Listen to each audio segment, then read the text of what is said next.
Chaitanya Prabhu Nityananda Shri Advaita Gadadhar Srivasadi Gaur Bhakta Vrinda Jaya Shri Krishna Chaitanya Prabhu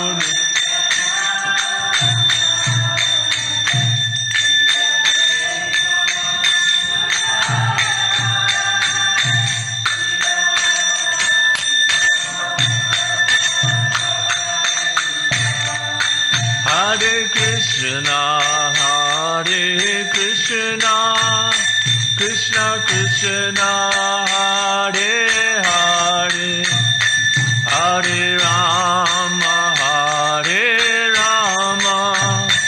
Rama Rama, Hare Hare, Hare Krishna, Krishna Krishna, Hare Hare, Hare Rama, Rama Rama, Hare Hare, Hare Krishna, Krishna Krishna, Hare Hare, Hare Rama, Rama Rama, Hare Hare.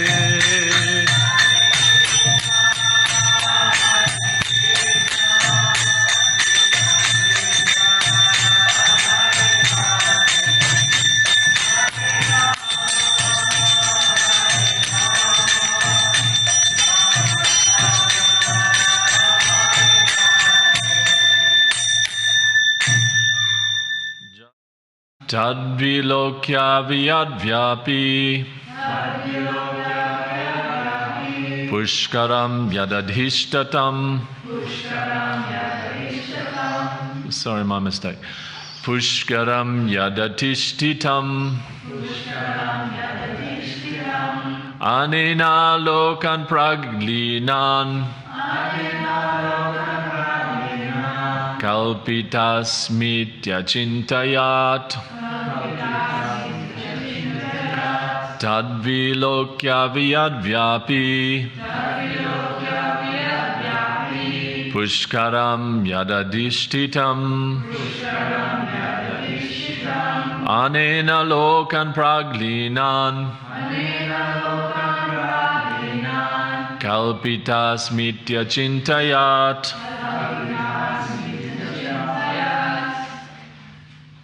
Tadvilokya, looking into that.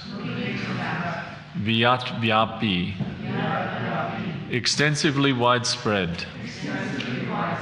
Pushkaram, the lotus. Yat, that which. Adhishtitam, he was situated. Anena, by this. Lokan, all the planets. Praklinan, previously merged in dissolution. Kalpita asmi, I shall create. Iti, thus. Achintayat, he thought. Translation and purport by His Divine Grace A.C. Bhaktivedanta Swami Prabhupada. Srila Prabhupada ki jai. Thereafter he saw that the lotus on which he was situated was spread throughout the universe, and he contemplated how to create all the planets which were previously merged in that very same lotus. Please repeat. Thereafter he saw that the lotus on which he was situated was spread throughout the universe. And he contemplated how to create all the planets which were previously merged in that very same lotus. Purport. The seeds of all the planets in the universe were impregnated in the lotus on which Brahma was situated. All the planets were already generated by the Lord, and all the living entities were also born in Brahma. The material world and the living entities were all already generated in seedling forms by the Supreme Personality of Godhead. And Brahma was to disseminate the same seedlings all over the universe. The real creation is therefore called Sarga, and later on, the manifestation by Brahma is called Visarga.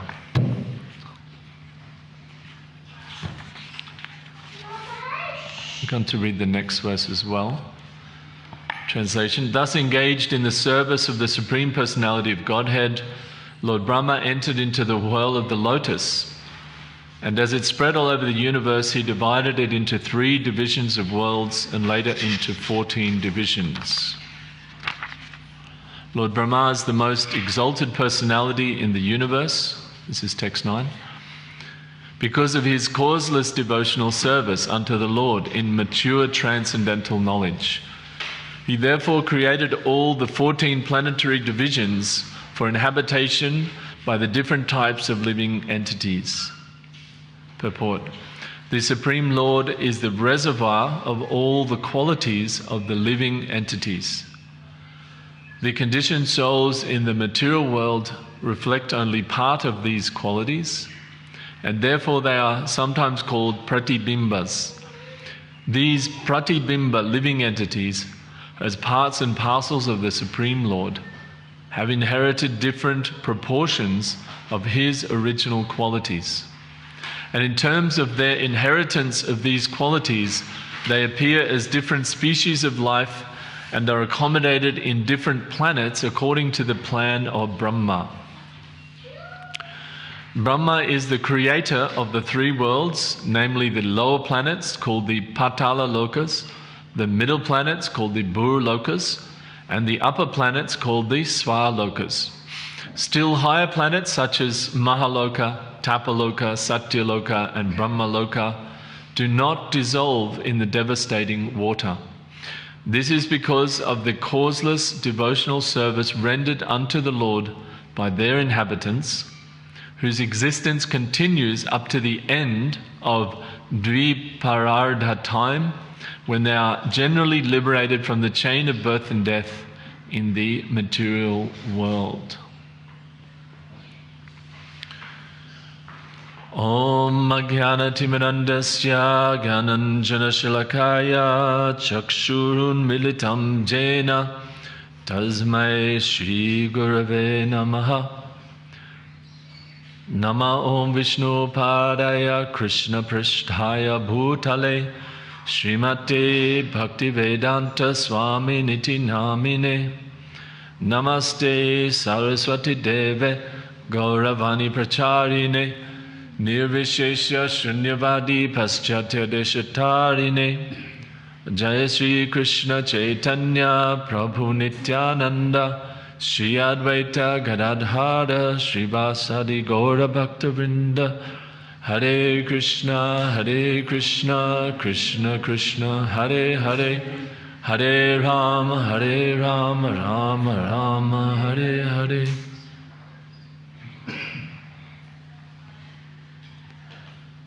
So in this verse, the structure of the lotus, and especially here, is described that certain planets that are immune to this constant devastation and recreation by Brahma. And these planets, Mahaloka, Tapaloka, Satyaloka, Brahmaloka, they do not dissolve, they're not destroyed, as Prabhupada writes here, because of the causeless devotional service rendered unto the Lord by their inhabitants. So the material world is set up by the Supreme Lord as a place where souls can experience themselves as being the controller, although it's in a temporary and illusory way, but to experience that experience of being the controller. In the spiritual world, we can read, we can hear from the acharyas that in the kingdom of God, in the spiritual world, there's no separate desire by the living entities. They have their varieties of desire are still there. It is not a desireless realm, but the varieties of desire are within the different desires or varieties of ways to please the Lord. So the desires are all central around the Lord. And if the living entities desire to desire, the experience of having their desires centered around themselves rather than around the Lord, then the Lord mercifully manifests through His energies, through His external energy. This realm, what we call the material world, that is ever-changing, temporary material energy, that the living entities can briefly experience that in different ways. According to they can enter into this world where they can experience desiring around themselves, apparently. And of course, apparently because it's not real, because it's still all the Lord's energy. And they're desiring around the false ego, which Krishna says, Bhume apo nalo vayu kama no buddhi evacha ahankara iti ame binna prakriti ashtida.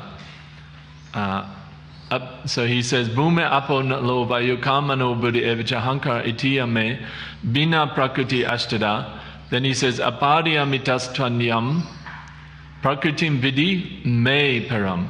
So he says that word me means mine in Sanskrit. So prakriti vidi me param. Know that all of these prakritis that I've just said, Krishna is saying, all of these energies, earth, water, fire, everything up to false ego, know that they are all my energies, Krishna is saying. So the living entities are, they have the desire to perform activities that are centered around themselves, self-centered rather than centered around God. But even that self-centeredness is centered around the false ego. It's a false sense of self, right? It's a false sense of self that is actually an energy of the Lord. So even to experience the situation of being selfish and putting things around yourself, the living entity still has to take help from the Supreme Lord, who's actually created this false ego. It's actually His energy. So an example, a simple example of this would be if you have, the children, their mother's there in the kitchen, or the father's in the kitchen, if you like. And the kids are playing there, and they say, oh, we want to go and have our own little world. We don't want to just be, helping mum and dad. We want to go and make our own game. And they go out into the yard and they have a sand pit and they're creating a game, floor is lava or whatever the game is. And they're experiencing that. They're making little mud paddies. They have a whole world that they're experiencing. And within that world, it's very real to them. If they lose the game or they step on the lava, then, oh, no, they feel, oh, no, I lost and they won. Especially if the person winning is the brother or the sister. It becomes very much a deep experience. So they're experiencing all of these things. But then when the mother calls, or the father calls, okay, it's time for prasadam, dinner, come on, everybody come and eat. We've got some lovely pizza and yummy things, ice cream to eat. Then naturally they drop all the mud pies and everything and come. So, like this, in this example, we can see that the experience of the mud pies, the experience of all the interaction, they're only experiencing that in the mind. They're not actually experiencing that, right? They're not actually able to taste that nectar of that food that they're making. It's just a little thing of sand. So in their mind, they're creating this to have an interaction where they are the ones cooking, because they can't actually do that, right? They can't actually cook a whole meal in the kitchen, right? So they go and pretend that they're doing. So they're getting that experience, right? But so this is like us in this material world, right? And we in the same way, like the children, they're not actually tasting that. Like we're not actually tasting these things. We see the form of service, of relationship and everything, but we're not actually tasting that. It's very, very partial, right? Whatever the taste is. And even the taste of the parental rasa, people like to hear about it. Oh, he's such a good parent. Oh, she's such a good mom, whatever. They like to watch movies about, these different qualities of chivalry or romance and the movies, whatever. People are searching for all these things, but they're not actually experiencing it. Not actually experiencing it. Because that actual experience of these 5 primary rasas, we've all heard of those 5 primary rasas, like those relationships, they exist in the kingdom of God in their full manifestation. They exist there, and you can actually experience them.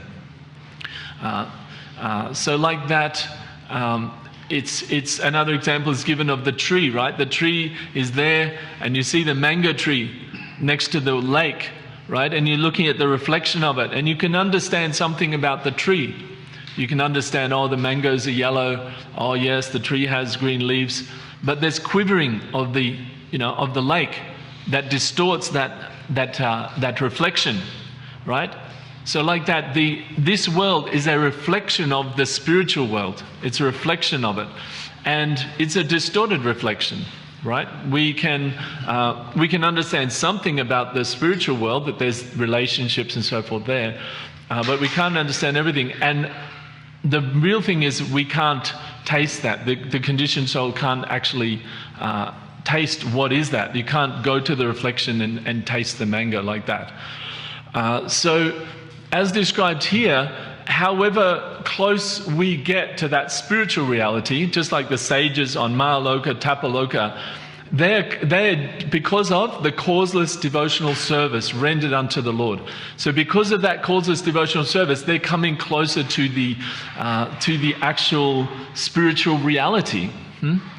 Right? They're coming closer to what is the kingdom of God, because the kingdom of God is complete causeless devotional service, nothing else.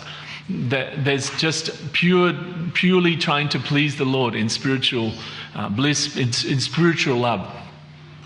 We can't even use that word love. We have so many connotations with what it means that we can't even really understand. And English doesn't have a word for prema. Where's the word for prema? It doesn't exist, right? In English, it's just love or everything.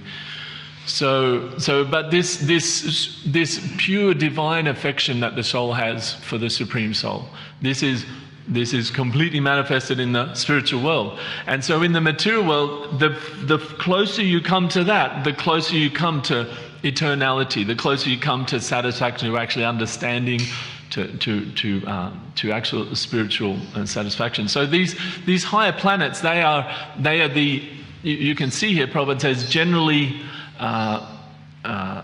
liberated from the chain of birth and death in the material world, right? Generally liberated. So the souls in that state, they're coming closer to that spiritual reality by their they merge back in. And it's also that these higher realms, these are also the portal to come into the material world as well, right? Acharya's explained that when the soul is coming from the spiritual world originally, that it takes the position like a Lord Brahma or like one of these higher sages. And this is, we can understand that, we have that desire to be, like we said, the desire to have things around us rather than everything's around the Lord. Oh, what would it be like? And Krishna very mercifully manifests this energy. And it's described in Chaitanya Charitamrita, Bahimukha, that we turn our face. So we're in the spiritual world. Prabhupada says, yes, you were with Krishna. We were with Krishna in the spiritual world. And we just have that thought. We just have that thought. We turn our face away, right? And in that turning, in eternal time, we're turning our face away just for a moment. And then this whole material existence is manifested from that. And in the beginning, we come as some great sage in Mahaloka, Tapaloka, like a Brahma sort of like something up there. And we're a pure devotee, we're completely absorbed in Krishna's pastimes, we're fully on the spiritual level. But also we have this little, very fine material energy that we're also controlling. We have our little thing that we experience, that idea of separate control. And then from there, we look a bit further down and see, here's Lord Indra. Look, he's having a great fun. He's having a bit more fun here. And gradually, we go down and down and down into the material world. Okay, so these higher planets, they're the way out of the material world, and they're also the way in the world. Sometimes people get very confused and saying, well, how is it possible if the spiritual world is all perfection? How is it possible why would I go from that to having, a dysfunctional relationship, a mortgage I can't pay, my car doesn't work, my kids hate me? Why would I do that? Doesn't make any sense. Yes, it doesn't make any sense. You're right. But hear the sensible explanation is that you don't do that. Of course nobody does that. But we go from spiritual, we just little bit turn our face, Bahimukha, and we're thinking like that. And just like Lord Brahma's time, we hear 1 minute of Lord Brahma's time, like there was one great king. He went to Lord Brahma to pray for a good daughter for his husband. And he came in front of Lord Brahma. He had to wait because there was some different functions, some performance, something going on in the court of Lord Brahma. So he had to wait about 5-10 minutes. And then he saw Lord Brahma and he waited. And Lord Brahma said, well, I can definitely give you this benediction, no problem at all. The only problem is that the daughter you're talking about, like her generations, everything up to 100 generations, they're already dead. In this 5 minutes you've been sitting there in Brahmaloka, like 100,000 years has passed on Earth. This is the nature of time as you go down. And you can see ants or flies, like smaller creatures. They also live in a different time. As you go further into ignorance, the time becomes more compressed.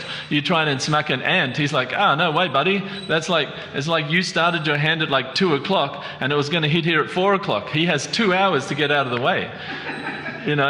Forget it, no chance. So, and they live for 1 day, the whole life cycle in 1 day, everything's happening. So we can see, as you get close to the spiritual reality, and ultimately in eternal time, there is no time. You can have a blink in eternal, you can just blink away. Sitting with Krishna, you just turn your head away and have a thought, what would it be like? It's like a dream.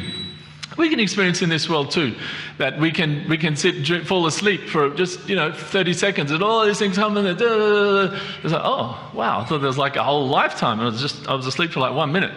So ignorance has that effect on us. So we can turn away from Krishna infinitesimally in eternal time, and that's basically an eternity down here. There's basically an eternity we're down here, and taking millions of births and everything like that. And then one day, Brahmanda Brahmite Kona Bhagavan Jiva Guru Krishna Prasada Pai Bhakti Lata Beach. We attain that seed of devotion is reawakened. And look, Chaitanya Charitamrita is very clear on this, that love for Krishna is always there in the heart. Nitya Siddha Krishna Prema Sadhya Kabunai Shravanadi Shuddha Chitte Karayodai. It's not that we're manifest in some Shakti or something and then somehow, no, it said Nitya Siddha Krishna Prema. It doesn't say Nitya Siddha liberation or Nitya Siddha, it says Nitya Siddha Krishna Prema. We eternally have Krishna Prema in our heart. Shadya Kabu Nai. Sadhya Kalpa means from another place. No, it doesn't come from other place. It's in our heart originally. It is there. And we decide to turn away from Krishna to experience what it would be like to put ourselves in the center and gradually become more and more entangled. Krishna is saying, don't go, don't go. We say, no, I want to experience that. And all kinds of miseries. It's a bit like a great virtual reality kind of a thing. So you have a virtual reality, you can go into a virtual reality world, right? And you're like fighting someone and then he chops your head off, but then you just take the mask off and you're fine, right? So it's like that. The soul is never actually hurt. We don't have to worry, why is God all-knowing and everything, but then all these people are suffering? Then they're not actually suffering. Like, the suffering is real in one sense, we do suffer, but from a spiritual sense, the soul is never hurt, is never broken. The false ego, these coverings, according to our karmas, we hurt people, we perform violence in this life. That comes back to us in a future life and we realize, oh, wow, that's not very nice. I need to develop some compassion. I want to develop some higher spiritual qualities. So the whole material world is a reformation place, as well as a place to, to experience being the center for the conditioned souls. So like this is being described here, that in these higher planets, there is no dissolution. Why? Because of the causeless devotional service rendered unto the Lord, right? So we can take the knowing from this, we can be situated in an eternal atmosphere. We can be free from the modes of nature. Krishna says this in Gita, right? Mam chayo vyabhicharena bhakti yogena sevate sagunan samatitedam brahma bhuya kalpate. He says, by performing pure devotional service to me, mam chayo vyabhicharena bhakti yogena sevate sagunin samatite, you actually transcend the modes and become situated on the spiritual platform. To situating ourselves on the spiritual platform is to perform causeless devotional service. And what does it mean, causeless? It means there's no material reason. We're not trying to get something out of it. And of course, to go from a conditioned state where everything we do is to get something out of it, we're doing everything we do to gratify our senses, whether subtly, name, position, or grossly tasting, all these different senses. In full material life, everything is about we're doing something to get something, right? We go to work. Why do we go to work? Oh, we love the boss so much. And we just love sitting there all day on the computer and having that other worker come and complain to us about our work. Oh, that's beautiful. Is it? No. We go there to get the money, right? So like that. Our engagement in the material world is just about, I want something. All right, can you give me that? All right, what's the cost? Right, they say, right? Everything's for sale. It's just a matter of what's the price, right? So everything in this material world is for sale. Everything has its price, and everybody has their price, right? So devotional service is when we say, okay, I may not get anything out of this. I may be in the back of the temple there, cleaning the back of the paraphernalia room, and there's one little corner that hasn't been cleaned for 6 months. And no one will ever know if I actually get down on my hands and knees with the rag and actually clean that little corner out properly. No one will ever know. Except who? God, He knows. Krishna knows, right? So that's pure devotional service. That's, what do we say? What is He saying? He causes. That's causeless devotional service, because you're not trying to get anything out of it, right? As the service becomes more visible, that becomes more difficult. You have to be more careful. If you're leading this big kirtan, everyone's going, oh, that's great, everybody's into it. You have to be careful. Okay, am I doing this as a pure service to Krishna, or am I doing this because I love that everybody's giving me so much? Yes, it's wonderful. We'd give you a Grammy Award, but we don't have Grammy Awards in devotional service right now. So, but our meditation always should be how to come to that causeless devotional service. And we can make, whatever we're doing, we can make it causeless. we can make it that I'm simply doing this to serve Krishna, to serve Guru and Krishna. That's why Guru is important, right? Because Guru tells us, okay, this is pleasing to me. This is not so pleasing. If you maybe, due to your attachments, you have to do this. Okay, that's okay, but it's not super pleasing to me. Come more to the really pleasing, sharing Krishna consciousness with others, directly hearing and chanting about Krishna on the spiritual platform. The Guru is telling us like this. So we have that guidance. And in that way, we, come to this level as these sages are, that they're not actually getting destroyed. When all the whole material world is destroyed, they're not destroyed. Because their basis, their situation, right? What was that word in the other verse? Adhishtitam. This word shtita in Sanskrit, the same as the English word situation or station, comes from the same thing, like where you're situated. They're situated in causeless devotional service to the Lord, so nothing can affect them. Material situation comes, material situation goes. Constantly, it's like that. The more we situate ourselves on that causeless devotional service, the more we are situated in that eternal knowledge, bliss atmosphere, and we can be truly happy and can share that happiness with others. Thank you very much. Hare Krishna. Is there any question or comments? It's blissful, right? Just to talk about Krishna consciousness is blissful. All the happiness in our life is Krishna consciousness, and all the distress is material consciousness. Literally. Any question? Oh, sorry. Yes. You're mentioning how pure devotional service is causeless, so it's without an audience, so you do the service. And even well, there is an audience, but he's... Yeah, it's Krishna, yeah. In the human nature, and in Kali Yuga especially, that human beings, we feed, most of us, we feed on the externals. Yeah. And actually it's like realization also is that we're only cheating ourselves, because when Chaitanya Prabhu was here, he was talking about happiness as an emotion and happiness as a state. So we may go through our daily emotions, we may be happy or sad, but when we connect with Krishna on a deeper level, it's a state of being that we're not so moved either by too much, attention or appreciation. As you rightly reminded, that we should be very cautious that always questioning why we're doing that service.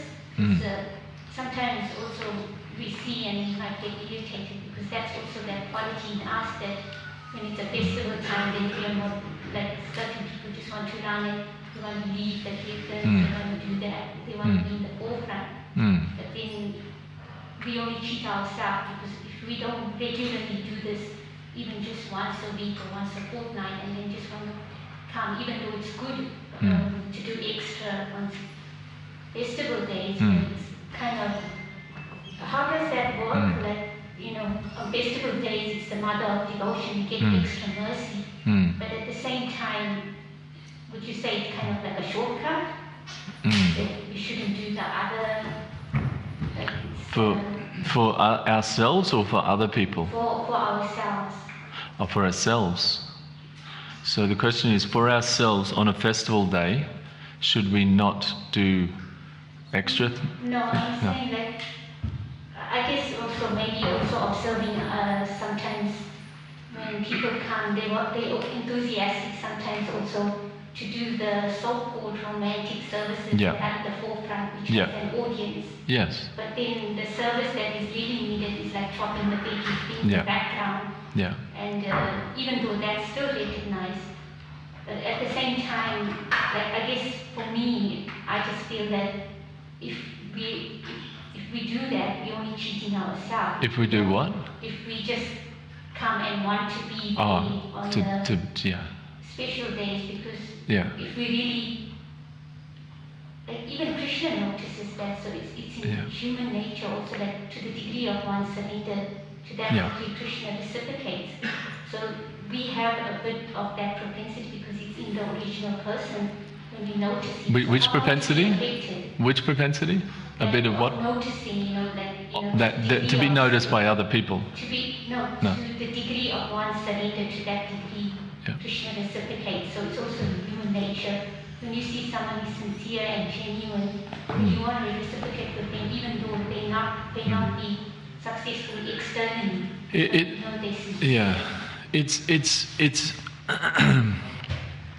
It's basically according to the material condition of the person, right? So we see the demigods, they're all doing devotional service, right? But they're mixing it with other stuff, right? Demigods, right? They don't talk about causeless devotional service with demigods, see? They're not talking about Lord Indra and Indraloka here. They're talking about Tapaloka, Mahaloka, Satyaloka. They're talking about these great sages. So according to the advancement of the person, and that's one thing that, just as a side note, that's one thing that is different nowadays compared to even when I joined up, which was only whatever in the 90s, and definitely if you hear about how devotees used to talk when Prabhupada was here, devotees would talk about devotees who are more advanced. They'd say, oh yeah, he's advanced, she's advanced, oh, she's an advanced devotee. And we don't, at least I don't hear that much talk about, oh yeah, they're more advanced, they're more renounced, or they're more devoted. So this process, we know, Ado Shraddha, Tata Sadhasa, like developing faith, associating with devotees, taking initiation, performing devotional service, getting free from anarthas, getting fixed, getting some taste for it, then like that. There is a process, and different devotees are advanced, they are at different stages of advancement. And if we can't talk about that or think about that even for ourselves, then that's not really following what the acharyas have given us, because they have given this step-by-step process that there are stages of advancement, right? So anyway, that's a side point. But talking about that according to the advancement of the devotee, the more advanced devotees will be more attached to Krishna and more detached from social considerations. And we can see in our own life, like, I think all of us who've been chanting for a while can see that things that were very important to us in the beginning, like social, what other people, social recognition, whatever, becomes less important as you go on. And the recognition in the heart that Krishna is giving you, that you feel like, okay, yeah, I can understand, I please Krishna by that. Like you can actually, that's what you're looking for more. So because the more you advance, the more you actually become compassionate to others. That's a symptom, and that's why in animal life everyone's out for themselves, so they're completely selfish. And then as soon as the demands for external sense gratification or external validation from the rest of society, as that goes down, you're able to actually be compassionate to others, right? Because, I don't really need it, I'm fine. And then you can actually help someone, right? So the devotees who are more on that high level, they don't mind. They don't, whatever. And if someone comes, and if they weren't able to, lead the kirtan, or they weren't able to stand and do some, externally visible service, they may not be inspired to come. So okay, let them come. Let them do that service. That's very, very visible on a festival day, and they're inspired to do it, and they're chanting, and that's fine. That's okay, because we're not trying to be. I mean, really, come on. We're like, how many of us are here? There's like 30 people here, and we want to be like famous among our 50 devotees. You know what I mean? You know what I'm saying? It's like, really, if you wanted to be famous, like, this isn't really the place for it. We're the biggest frog in the well. So like that, that's why I asked, is it for us or for others? And if it's for others, then we can see that and we can say, well, it'd be good. And I always think of something that Hridayananda Maharaj said many years ago. I heard him say this, that the reason japa is very important, right? The reason japa, we all know what japa means? Okay, do you know what japa means? I'm just staring. Obviously knows what japa chants. He's very fixed up devotee. But japa means, obviously, when we're chanting on our beads just alone, right? We've got our beads, so we're chanting the mantra, like the Catholic rosary, whatever. All religions have that. Whether it's an internal meditation, we're chanting the mantra. So that's very important because there's no external things going on, right? And there's no external things in the mind as well, like melody in the kirtan, or, oh, we're in the class together, we're joking. Like, there's none of that external things.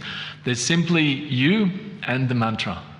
There's nothing else, right? So Hridayananda Maharaj was saying that's the very important part, and that's the first thing that goes, because there's nothing else. There's just the holy name. So if you have no taste for the holy name, how can you chant japa? There's nothing else. It's just the holy name. And therefore, as practitioners, it's a great practice for us, and it's a great litmus test for how our devotion is going. Are we actually developing taste for Krishna consciousness? Good, we can just actually chant the holy name. We don't need to stop every 5 minutes and chat about something, and our mind is on a phone or whatever, right? Can we actually just sit with that mantra for 2 hours?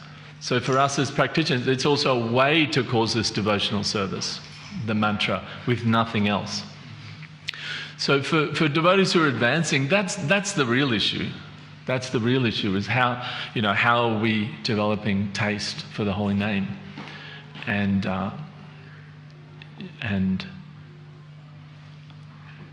I think your question was also about on mother devotion, like special days of the mother devotion. Then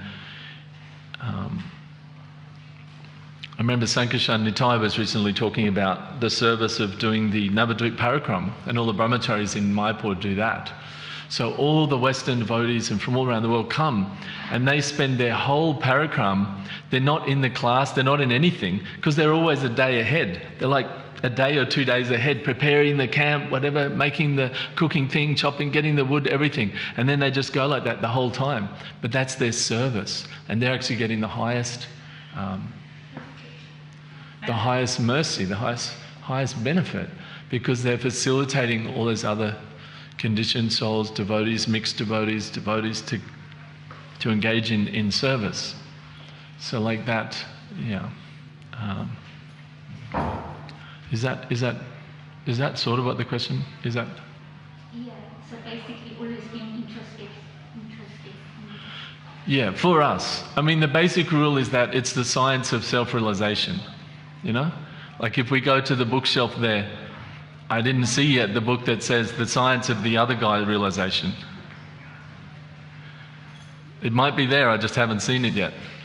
But it's a science of self-realization. Like, yeah, it's really about us being introspective, like you said, and not to the state of, what do you say, paralyzingly intellectualizing everything as well.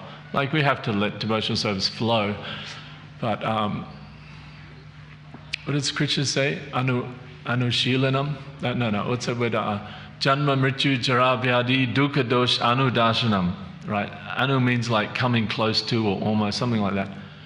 And darshana means to see. So Krishna says, always keep in the back of your mind, always almost see, just keep it there, that there's birth, death, old age and disease, right? So no matter how fired up you get about whatever position, including in a spiritual society, death is going to take that away. You can be the GBC, the temple president, the head of this and whatever, death is also going to take that away. Janma mrityu jara vyadi. And one day you're going to get old and you won't be able to run around and boss everyone around like you used to. Your legs won't even work. So like that, he's saying that in a similar way about devotional service, I think, that anudarshanam, like it should always sort of just be there in the background. That, you know, what's the ultimate goal of what we're doing is to serve Krishna, to try to connect with his parampara through the Guru parampara, to do some calls of service, to help with this mission that's not necessarily very enjoyable to us at this particular time, but it's what's going to help. That's our challenge, all of us, you know, how to do that, how to connect, because that's the only thing that's going to go beyond death. So, yeah, like that.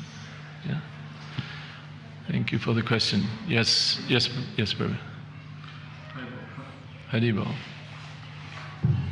Yeah, thanks for the class, Dave. I was Haribo. just going to ask about you said we came here because we turned away from Krishna. Yeah. And that's like Yeah. a blink of a second there, but Yeah. to here.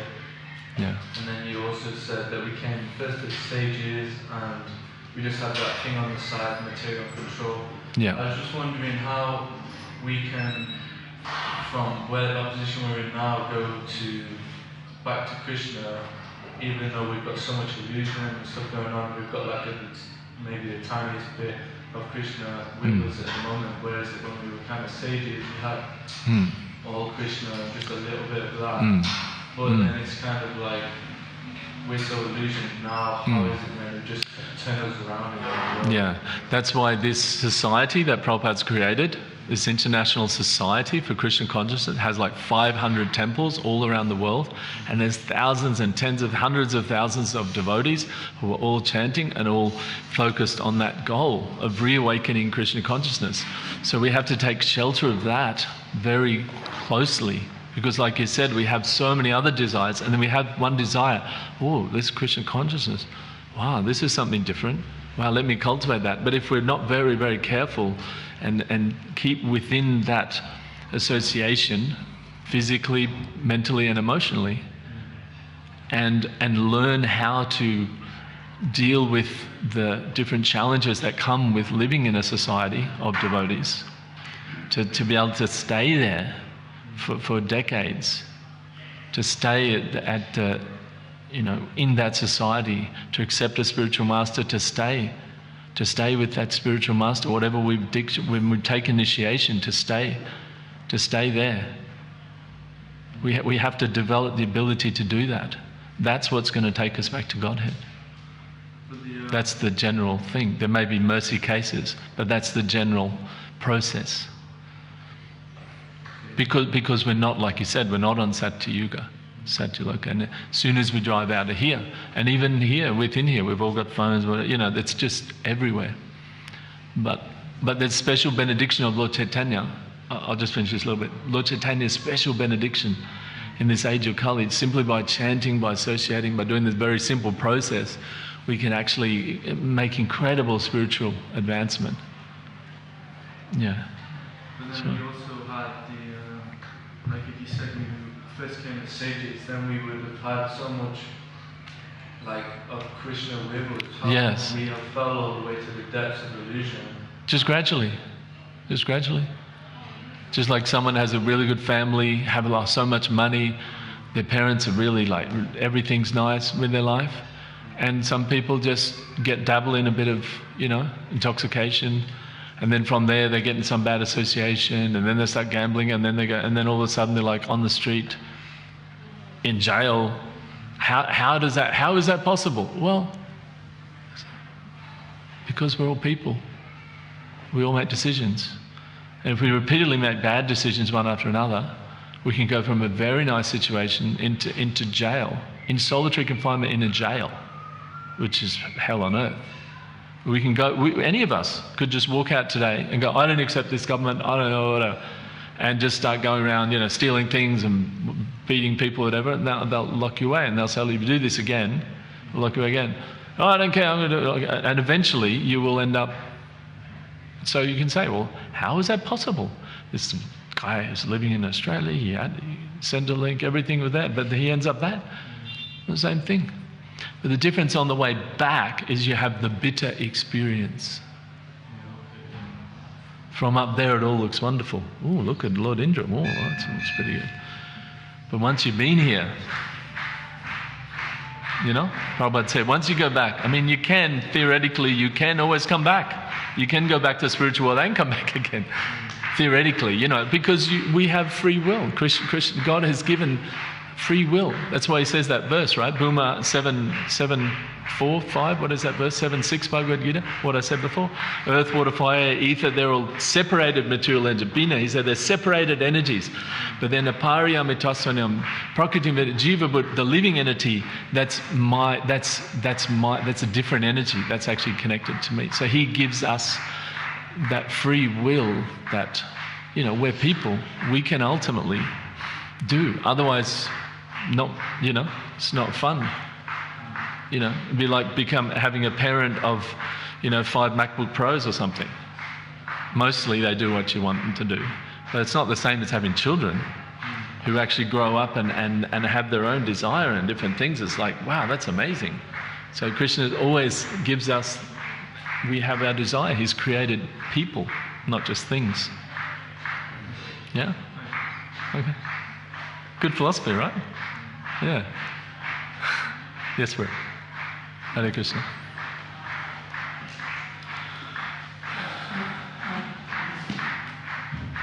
We're into overtime now. It's like... thank you first for a very nice class. You spoke about that our goal is to develop this unmotivated, causeless service attitude. At the same time, we know that a very important part of devotional service is also to glorify the devotees. Yes. So can that be, in any sense, how can you say, like, should we be cautious in that, and can it go against? Yeah, yeah, it's a really good question. Yeah, it's a super good question. Actually, I was thinking sort of along the lines when Vaishnavi Maharaj was asking a question along these lines, saying, oh, we want to do service that nobody else knows about. But at the same time, it's natural that we like to please the devotees. That's part of our devotional service, is pleasing the devotees. Oh, wow, I noticed you cleaned that. And then, like you said, for us, so it comes down to if we're, like, in other words, the question is how to glorify devotees, how to appreciate devotees. And yeah, I'd say that is part of associating with devotees, is to be able to appreciate what they do in a way that isn't detrimental to their devotional service, and that would be just part of being sincere about it as well. Because a part of one way people control each other in the material world is to praise them. Bhaktivedanta Saraswati said, flattery, right? What is that? He who praises me is my enemy. Like that kind of idea. Bhaktivedanta Saraswati Thakur said that. So if we're flattering people, then it's sort of a way to, it's not very spiritual necessarily. But if we appreciate, if it comes from the heart, I would say. I mean, it's a bit of a vague term. What does it mean from the heart? But if it's like, and we can, like everything in devotional service, we can, bhakti vedanta. There's the bhakti, there's the emotion, and then there's the vedanta. So we can actually analyze that. We're praising some devotee. Okay, what am I praising in that? Oh, I'm praising this. Ultimately, we want to praise the surrender to Krishna, right? We don't necessarily want to praise if someone comes that they've done a 10-year course in basket weaving, and then they come and they weave a basket, and we say, oh my God, the way you do that, and the designs, and this and that and that. We're praising all their material qualities. Maybe in the beginning that has to be there something, but really what we're trying to praise is that they're doing it for Krishna. Wow, you're pleasing Krishna by that. You could have been out there weaving $1 million baskets, and you're weaving Radha Radha's basket that she holds in her hand. That's so wonderful. So like that, the praise can be about the surrender. I would say that's a good place to start. Yep. Anything else? Yes, quickly. Should we feel some sense of duty to encourage people with what they're attempting to do? And there could be, doing something somewhere else. Yeah. Completely mundane purposes. But if they're here, yeah. Sorry. Do we have a sense of duty? I think that duty always comes with the position that we have. Like if we're looking after people, we have that sense of duty to encourage them and things. So yeah. Okay. Haribol. Kantra Srimad Bhagavatam ki jai. Srila Prabhupada ki jai.